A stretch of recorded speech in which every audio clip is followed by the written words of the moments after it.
What's up everybody? Bronson from the Epoxy Resin store. Today I've got a really fun project for you to check out. I had the opportunity to make a bar, but not just any bar. It's a lighted LED River Table Bar. Can't wait to show you.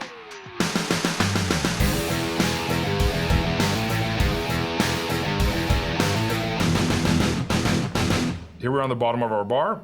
We've got 1/2 inch MDF that we've covered with Tyvek tape that's gonna go over the river portion of it. As you see, we're gonna screw these down nice and flat so they're nice and snug. And we're gonna make sure that we have a spot to pour our river into. We're gonna take our time. We're gonna space out our screws about every 12 inches. And we're gonna cover the whole bottom of this table right here. Remember, this is the bottom side. We've got it upside down right now. The way we leveled it out, you'll see when we flip it over, we actually screwed in some boards across the top of it to hold our boards in place before the river's poured in. And so this is the first step of pouring our river table, is sealing it up. This is in lieu of a mold. This is a different way that we do it. We just cover up the river portion, and then we make sure that the portion that the river's not in, we seal it up so that it doesn't leak out. All right, as we lay out these different boards, we're taking care to make sure that we're butting our ends end to end. We're trying not to leave any gap. We want everything just nice and tight and flush at this point. When we lay these boards down, we want to make sure there's a good 4 or 5 inches past the river so that we've got it really covered, and then push and then button down. And our final step here is we take some silicone. We're gonna go along every little seam. You're gonna see we go in between cracks where the boards meet, and then we're gonna go along all the edge. We're just gonna make a bead of silicone everywhere. We're gonna pull that down nice and tight, and we're gonna let that dry. This is a crucial step so that we have 0 leakage, and it works really well. There we are again, getting our seam where 2 boards butt up. We're gonna push that down just like that. We're gonna make sure we got it nice and sealed. Every corner, I'm gonna hit all the edges and just make sure that silicone is everywhere along that board so that we don't have any leaks. We're gonna take our time and really do this. It's gonna be a lot of epoxy. This is a very expensive bar. There's a lot of the wood. I believe this is approximately 30 feet long. So we've got a lot of square footage to cover, so we wanna make sure that we don't waste any of our precious deep pour epoxy. All right, here we go. We're pushing in that silicone along the sides. There we go, running a bead. We're gonna push that in nice and tight. We wanna make sure that the boards are sealed in. We don't want any leakage. This bar is approximately 30 feet long, and so we don't want to waste any of our precious deep pour epoxy. And so we're gonna make sure this is sealed up nice and tight so that we have 0 leaks. There's a Tyvek tape we use. This is actually Lowe's generic sample, but it's a really good job. Epoxy will not stick to it, and that's the reason we use that. So we're gonna put that on there on our MDF, and then prep our end. This is gonna be the end cap for us, and I'll show you how we do that. All right, here we are at the end. You'll see we're gonna flush this as best we can. So we're gonna screw right into the end. We'll hold it nice and tight. We're gonna make a 90 on this, and this is the end of our wood, as you can see. Then we're gonna come through and we're gonna run our silicone through there as well. We really wanna make sure it's tight, we've got no leaks. And there we go, we've got that end up. We're gonna just push that silicone in there, make sure it's nice and tight. All right, this is the next day. We've let it sit overnight. We're gonna heft this over, and then we're gonna flip it over, and we're gonna work from the top side.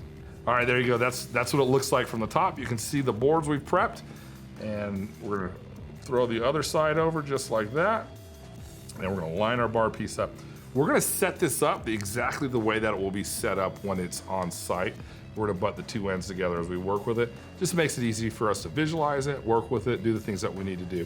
So you see we've got the boards that we've screwed in across the top to hold our width and distance, and we trimmed our slabs so that they're nice and level, and then they're prepped. So at this point, we've got our bar piece set up and our river table ready to pour.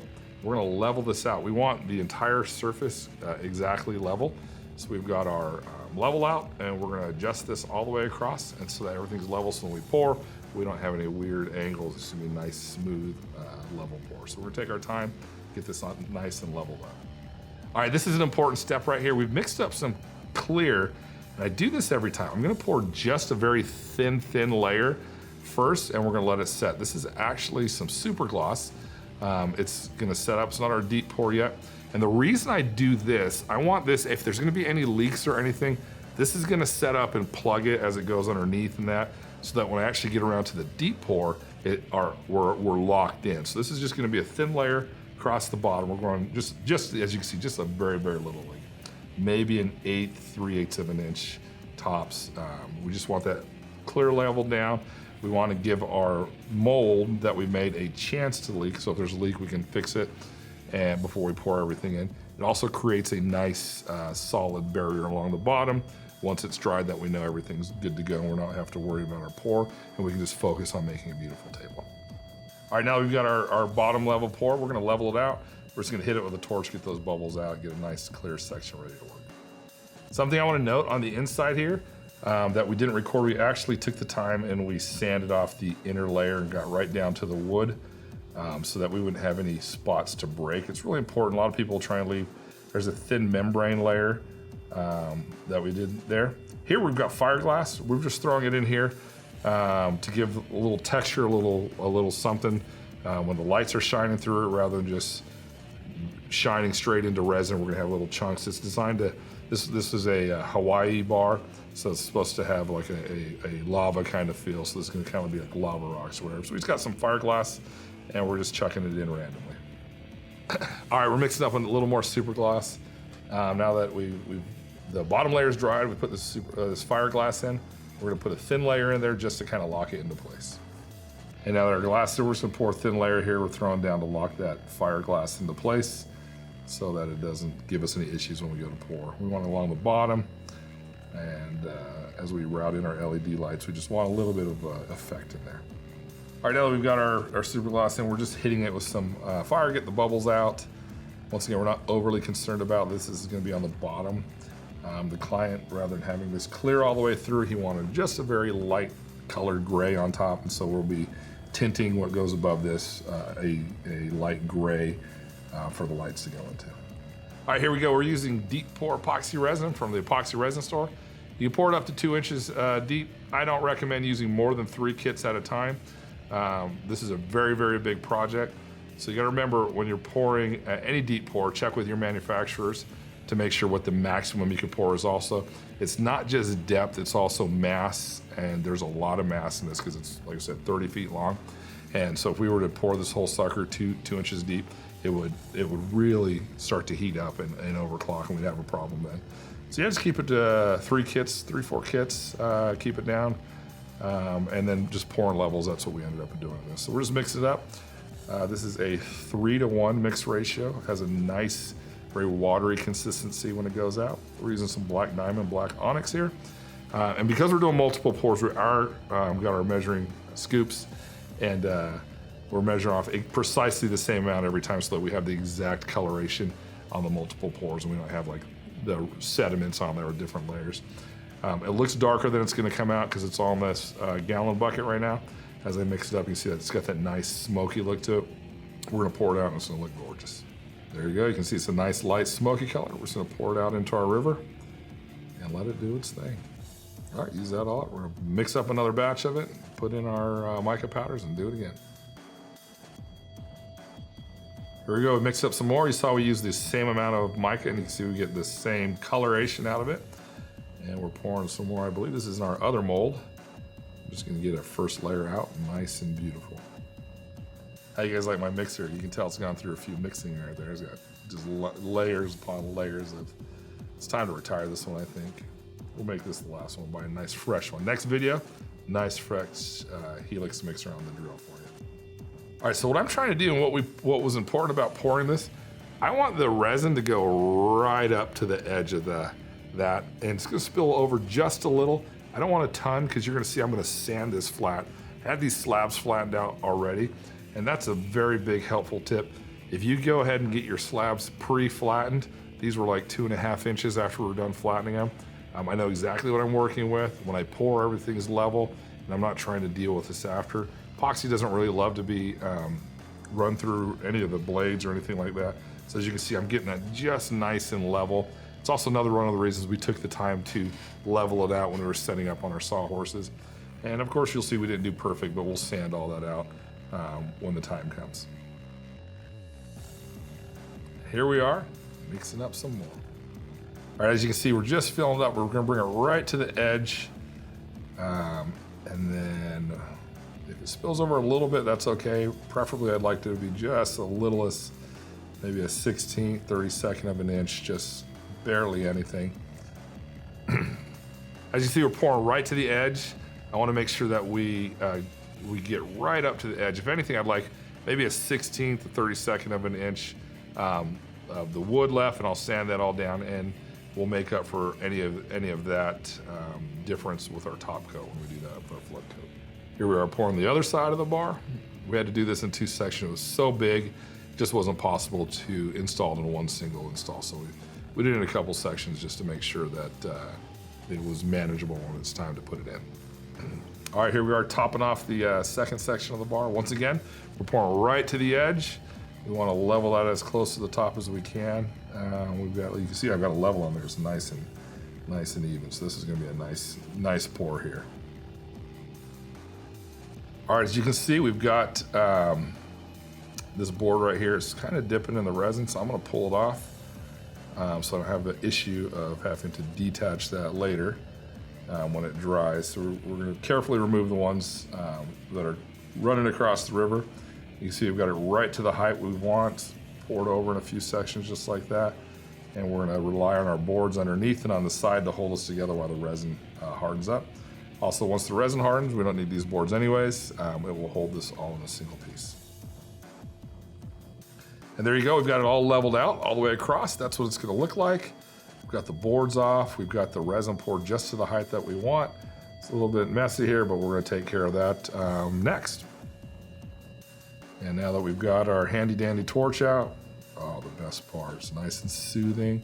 We're gonna watch those bubbles pop out. We've got this nice glass river right in the middle. All right, now that it's dried, I've got I pulled off the form you can see there. I've got my track saw out, and we're doing a nice straight cut across that just so that we've got 2 ends that butt up just perfectly together, and they're flush. All right, now here's the crucial step. I'm gonna take my time. I went ahead and spent the money. I have a Festool's sander. You can use a belt sander or even just a hand sander. It'll just take you a little longer. But I'm gonna take this, I'm going to sand all of my epoxy so that it's level with my wood and that my wood is nice and clean and cleared out. I'm gonna take the time. I believe this took us about 1.5 days of sanding just to get this prepped to where we wanted, and so the wood was nice and beautiful. You don't have to finish the wood out with a real fine grit. We kept this at about 120 was our finish, only because we're gonna finish it off with epoxy, so we don't need we don't wanna close down the grains as much. So we're just using some coarse grit, clean this epoxy up. It's gonna level our river out. You can see I've got my, a little bit of an edge here, so I've got my sander tilted, and we're just cranking that up just to make sure it's nice and flat. And we're gonna have a nice finished product with this. You'll be able to get a sneak peek, your first look at what the finished product will look like as you do this. All right, now that I've sanded the bar top flat, I've cleaned it off, I'm going to use some super gloss, and I'm gonna pour a layer across the top of that. All right, so what you can see in the background where I've done a skim coat. What that is, I just throw some epoxy on. I actually use a Bondo knife, a Bondo spreader, and I just spread it out. And what that does is it's gonna help us so that we don't have as much bubbling. Wood will bubble as it cures. We're gonna have to do multiple layers on top of this.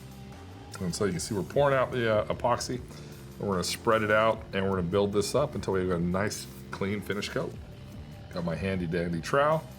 If you haven't bought one of these from me yet, shame on you. You can just use a 1/8 inch trowel from Lowe's and work with that. This one's better though. All right, as we spread this out, make sure that you're hitting the corners just like anything else. We wanna make sure we've got our corners covered and coated so we've got a nice, beautiful finish on top and the sides. Once again, rubbing my edges, make sure we've got everything nice and covered. All right, once I've poured my epoxy, I like to just tap the entire surface with a flat gloved hand. This allows it to break the surface tension, also helps mix it a little bit further on the top, and it gives me a chance to go over every square inch of that piece. So in case I missed any spots and there was a piece of wood that didn't get covered or whatever, this allows me to cover every square inch, look at it one more time, and just help me get ready for the pour, rub the edges one more time, and evenly distribute that. And then when I'm done, I'll torch it out so we get a nice, even, glassy look. All right, while the other one sits, I'm gonna go ahead and pour the other section. One of my favorite things about super gloss is rather than just rush to hit it with the torch right away, give it a good 5 or 6 minutes to set up. All those bubbles will come to the top. And once you hit it with the torch, it does our one pass for glass that we love about it. It'll seal everything up, we'll pop it out, it'll be torched out nice and clear. You don't have to continually hit it over and over again.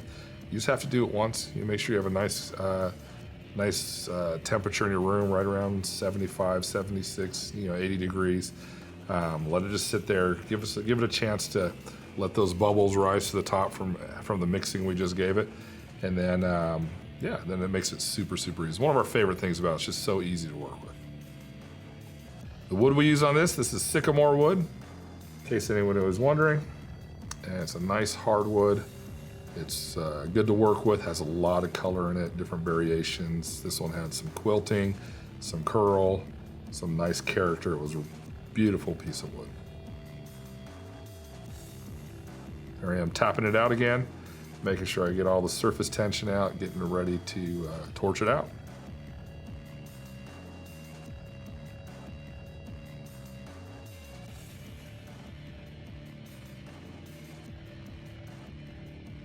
Oh, look at that. Look at that as you lay it out with glass. Just a nice slow movement, sat for a minute, goes right over, goes straight to glass. The bubbles just pop right out. Man, it doesn't get any better than that.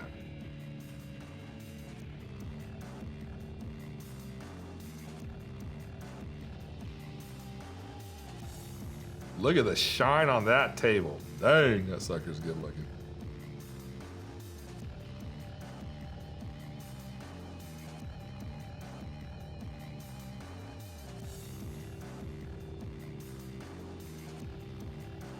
All right, now that we're done and we've smoothed out the top and we've got it all glassed out, we're now gonna put the LEDs in. So I'm using a spiral upcut bit in a palm router here. Make sure you use a spiral upcut. It pulls the material up and out as you create your channel. What I'm doing is I'm creating 2 parallel channels that the LED lights will just wrap around in. They're gonna face inside, and so they're gonna shoot their lights into the resin. So we'll put them in from the bottom, tape them in place, and then we'll power them from there. This was actually quite a pain in the butt. I ended up breaking 2 router bits in the process of doing it. It's just slow and messy, as you can see. But yeah, there's really no way around it, and it achieved a beautiful result. The reason I did it this way as well is I wanted the LEDs, if they ever, at some point they're gonna go out. They last a very, very long time, but at some point they're gonna burn out. This way we could just unscrew the bar top from the cabinet that it's mounted on, slide it over to the side, pull the LEDs out, and just wrap some new ones on, put them in, and you're back in business. So the key point on it is where the split is. We had to line up to make sure that those 2 met when we did that. Other than that, we just wrapped around, and you'll see when we put those up what that looks like. But yeah, huge pain in the butt, super messy, several bits. I know it doesn't look like in the video, it's really, really slow going. I was getting, I don't know, maybe 3 feet a minute out of it, just really a lot of heat's generated. In this case, we plunged, I want to say it was a 1/4 inch deep, just barely deeper than the width of the LED. Fortunately, we were able to do it in one pass. Sometimes, if depending on the bit you've got and the size router that you've got, you may have to do it 2 passes. And yeah, this was one of those things you just don't want to rush on. There it is. There's our nice little channels. They're not straight, but they'll do the trick. All right, so we've got all of our router bits in. This thing's ready to go to its home and be installed. There we are. Here's the location. We're gonna let ourselves in and we're gonna get this thing going. There's the bar top waiting for us. It's opened up. That's where we're gonna set her up. So we're gonna go through, we're gonna make sure we got all the things taken out of it, any nails or anything we want to be perfectly level for us. There's some steel braces I had made to help support it. Those will go underneath it.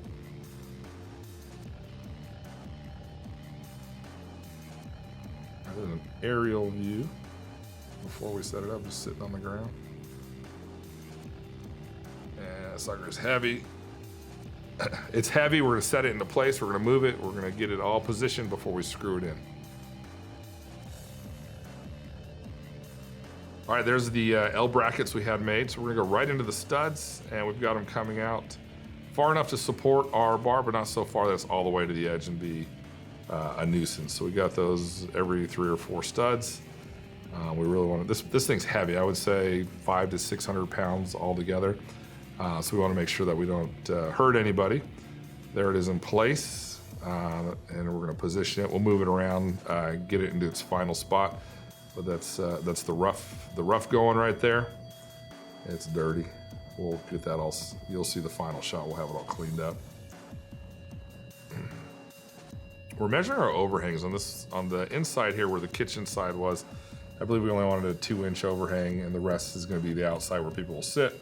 So we're just measuring on each end so that we have a nice straight line all the way across. All right, I'm checking our routers underneath. We're lining up just our fine. You can see I've got the hand hammer going right there. That's how we our fine tune approach. Just those little jolts, and get this baby lined up. All right, I've got a piece of steel here. Where the 2 pieces meet together, I'm gonna screw this in so that we don't move and we're stayed nice and tight where our 2 ends butt together. I'm gonna pre-drill a little bit. We're going into hardwood. This is not the time I would want to have it cracked, so we're gonna take all the extra precautions, give a little bit of a pre-drill, and then we'll drop our screws in.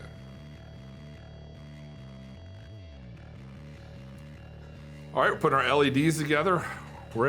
We actually lined this up so it was in the middle. We're able to just go up through the top there. We're gonna stick those in. Remember, we have them so they're going in sideways with their lights facing into the resin. So we're just gonna work it all the way around underneath, doing just that as we go. We've got blue tape that we're taping it up underneath, and go from there. You can see there's our power source. We had the power placed on the inside here. There's an access panel, so we're gonna start there. We're gonna screw into the back side of this stud here so that we have a spot to access it. And in the future, if we ever have to change it, and we're just gonna place this slowly and tediously. I would say this took us about 45 minutes to get it all into place.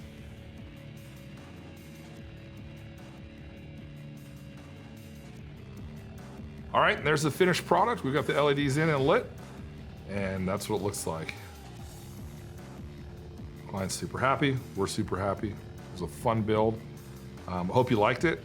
And if you have any questions, anything in particular, drop it in the comments. We'll be sure to make sure we answer them for you. All right, we hope you liked this video. We enjoyed making it for you. This is a fun build. It's not something that comes along every day. Remember that we don't ask for any money from you. We do ask for 3 things. We ask you to like this video, subscribe to our channel, and ring that bell so the next video that comes along, you're the first to be notified.